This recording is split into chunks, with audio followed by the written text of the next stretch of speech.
ಒಂದು ಸಾರಿ ಒಬ್ಬ ಭೂಮಿ ಮೇಲೆ ಮತ್ತೆ ಉಳುವಂಥ ಸಂದರ್ಭ ಬರುತ್ತೆ, ಅಂದರೆ ಪುನರ್ಜನ್ಮ ಬರುತ್ತೆ.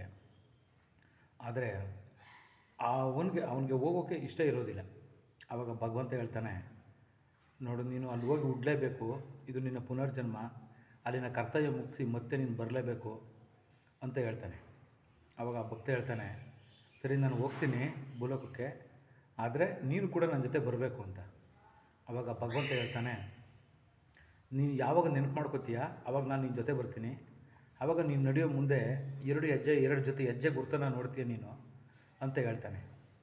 ಸರಿ ಅಂತ ಆಯಿತು, ಒಪ್ಕೋತಾನೆ. ಮತ್ತು ಅವನು ಭೂಲೋಕದಲ್ಲಿ ಹುಡ್ತಾನೆ, ಬೆಳಿತಾನೆ. ಸುಖದ ಸಂದರ್ಭಗಳಲ್ಲಿ ಮತ್ತು ನಾರ್ಮಲ್ ದಿನಗಳಲ್ಲಿ ಭಗವಂತನ ನೆನಪು ಮಾಡ್ಕೋತಾನೆ. ಆಗ ಅವನು ನಿಮ್ಮ ಎದುರುಗಡೆ 2 ಹೆಜ್ಜೆ ಗುರ್ತನ ನೋಡ್ತಾನೆ. ಅವನಿಗೆ ಖುಷಿ ಆಗುತ್ತೆ, ನೆಮ್ಮದಿ ಆಗುತ್ತೆ, ದೇವರು ನನ್ನ ಜೊತೆ ಇದ್ದಾನೆ ಅಂತ.